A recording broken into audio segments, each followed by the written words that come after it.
जवळजवळ 9 केसेस दिल्या आहे. हो. म्हणजे 1988च्या AR अंतुलेंच्या केस पासून अगदी लेटेस्ट म्हणजे सुनील केदार पर्यंत. आणि त्यांनी ते मागच्या वेळेस सांगितलं की ते इनोसंट आहे, त्याच्यावर कुठलाही गुन्हा नाही. 5 गुन्हे आहे त्यांनी ॲफिडेव्हिट केलेले आहेत. पाहिजे असेल तर तुम्हाला त्यांची ॲफिडेव्हिट इलेक्शन कमिशन पुढे. आणि अशा याच्यामध्ये एकदा कन्व्हिक्शन झाल्यानंतर स्टे जर मिळाला तर त्यांचं आमदारकी राहील किंवा त्यांचं मंत्रिपद राहील. आणि ते त्यांनी 30 दिवसात मिळायचं म्हणून हा सगळा खटाटोप चाललेला आहे. संजय दत्त म्हणा किंवा सुनील केदार यांच्या केसमध्ये नेमकं कोर्टाने निकाल काय दिला होता ते स्टे आहे दिला होता कन्व्हिक्शनला म्हणून त्यांचं अबाधित राहिलं.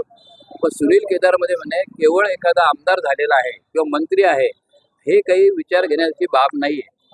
ऑन द कॉन्ट्ररी त्यांचं असं म्हणणं आहे की गव्हर्नमेंटने अशा लोकांवर गुन्हे त्यांना इलेक्शन कॉन्टेस्ट करायलाच नाही लावलं पाहिजे. म्हणजे यांनी गुन्हे करायचे, लपून ठेवायचे, इथे सबमिशन खोटं करायचं की माझ्यावर कुठलाही गुन्हा नाही म्हणजे त्यांच्या वकिलाने. मग त्यांचाही दोष नाहीये. त्यांना जेवढी माहिती मिळाली पक्षकारांनी तेवढी त्यांनी केली. त्यांना अपील दाखल करण्याचा अधिकार आहे. शिक्षेला स्थगिती म्हणजे हे आपण काय म्हणू सस्पेन्शन करण्याचा अधिकार आहे कन्व्हिक्शनला. पण स्टे घेण्याचं ह्या कोर्टाकडे नाही आहे. हे इनहेरंट पॉवरमध्ये हायकोर्ट किंवा सुप्रीम कोर्ट करू शकतो. असे सगळे निवाडे आहेत ते दाखल केले. आता इथे प्रश्न हा झालेला आहे का कोर्ट आज म्हणतंय की तुम्हाला काय लोकल स्टँडीचा प्रश्नच नाही आहे. हा रिप्रेझेंटेटिव्ह ऍक्ट प्रमाणे सेक्शन 8 प्रमाणे आम्हाला अधिकार आहे. कॉन्स्टिट्यूशन प्रमाणे 19 आर्टिकल प्रमाणे अधिकार आहे. पीपल ऍक्ट प्रमाणे आणि कुठलाही सिटीजन कुठलाही वोटर याच्या सांगू शकतो का माझा जो प्रतिनिधी आम्ही ज्याला वोट दिलाय की आमचा जो प्रतिनिधी आहे हा निष्पक्ष असला पाहिजे, चांगलं काम केलं पाहिजे. यांचं बॅकग्राऊंडच चांगलं नाही ना असं म्हणजे रेकॉर्ड दाखवतोय. सर लोकल स्टँडी काय आणि कोर्टाने त्याला हरकत हा लोकल स्टँडी हा शब्दच नाहीये. कोर्ट काही जरी म्हटलं हे कोर्ट काय फायनल आहे का? मी जर सुप्रीम कोर्ट सांगतोय तुम्हाला तुम्ही मला ह्या कोर्टाचं विचारताय. हे फायनल कोर्ट नाहीये. म्हणून आम्ही त्यांना काय म्हटलं आमचा अर्ज रिजेक्ट करायचा असेल तर आम्हाला 8 दिवस मुदत द्या हायकोर्टात जायला. आता जोशी बलके मॅडमनी त्या सुनील केदार मध्ये ते दिलं. आपल्याकडे अजून उदाहरण आहे बबन शंकर घोलप नाना घोलप त्यांना 16 वर्ष अजून स्टे नाही मिळाला सुप्रीम कोर्टापर्यंत 2-4 वेळा. तुम्ही हे लक्षात घ्या गोष्टी. आणि स्टे ऑफ कन्व्हिक्शन हा वेगळा प्रकार आहे आणि सस्पेन्शन ऑफ कन्व्हिक्शन म्हणजे त्याला फक्त निलंबित केली पण शिक्षा कायम आहे. दंड भरलेला असतो.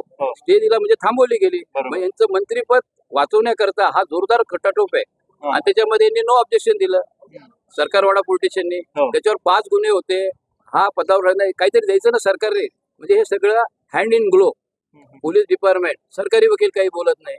साहेब वरतून विचारतात का तुम्हाला लोकल स्टँडी काय तुम्हाला नसेल तर आमची लोकल स्टँडी म्हटलं तर आम्हाला मुदत द्या 8 दिवस. आम्ही 8 दिवसात स्टे घेऊन येतो हायकोर्टातून. Okay thank you. सर नेमके कुठले गुन्हे आहेत जे आपण म्हणतो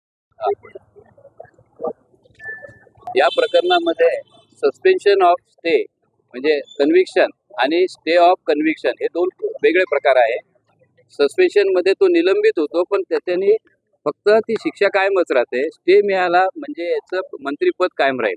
आता मागच्या वेळेस आशुतोष त्यांच्या पत्नीने जो अर्ज केला त्याला म्हणजे लोकल स्टँडी नाही पण लोकल स्टँडी रिप्रेझेंटेटिव्ह ऍक्ट 8 प्रमाणे त्याच्याप्रमाणे कॉन्स्टिट्यूशनच्या 19 प्रमाणे आणि पीपल्स ऍक्ट प्रमाणे आहे. आणि वोटरचा हा राईट आहे. प्रत्येक सिटीजनचा राईट आहे. त्याच्यातला जो प्रतिनिधी हा निष्पाप असला पाहिजे. त्यांनी चांगलं काम केलं पाहिजे. एवढ्या मोठ्या पदावर बसलेली व्यक्ती मंत्री किंवा आमदार असला तर हे काही मुद्दा होऊ शकत नाही स्टे मिळायला असं आता आपल्या माननीय आमदार हायकोर्ट उर्मिला जोशी फलके मॅडम यांनी निकाल दिलेला आहे. सुनील केदार विरुद्ध स्टेट ऑफ महाराष्ट्र बॅरिस्टर अंतुलेच्या केसपासून आतापर्यंत झाला. तसंच आपल्या नाशिकचे मान्यवर नाना घोलप यांना अजून स्टे मिळाला नाही. त्यामुळे त्यांना 3 इलेक्शन लढता आले नाही. तर यांना असं जर स्टे मिळाला यांना 30 दिवसाच्या आत जर स्टे मिळाला गेला तर त्यांचं मंत्रिपद राहील. पण वोटर लोक ज्यांनी याच्यावर एवढी यंत्रणा लाभली त्या लोकांना किती अफेक्ट झाला त्यांचा राईट्स. त्यांनी असा प्रतिनिधी दिला त्याला काम करता येत नाही आता सध्या कन्व्हिक्शनमुळे स्टे पर्यंत नाही. आणि त्यांना मंत्रालयाने फक्त काहीतरी माझ्या माहितीप्रमाणे 30 दिवस मुदत दिलेली आहे.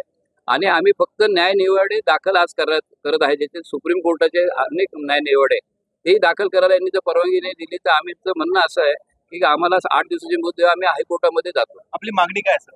आपली मागणी आहे असा प्रतिनिधी ज्याला कन्व्हिक्ट झालाय असा मंत्रिपदावर राहायला नको कारण वोटर त्यांनी अफेक्ट झालेले. आपण संजय दत्तच्या याचिके त्याची कॉपी घ्या आणि तुम्ही दाखवा काय दाखवायचं. त्यांनी स्वतः त्यांच्या सहीचं आहे. इलेक्शनच्या पुढे 5 गुन्हे आहे. इन्क्वायरी चालू आहे त्यांची. निफाडला नाशिकला आहे. आणि निष्पाप असतो आरोपी शिक्षा होईपर्यंत. आता त्याला शिक्षा झाली आहे. आता निष्पापचं त्याचं जे प्रिझम्पशन ते निघून गेलेलं आहे.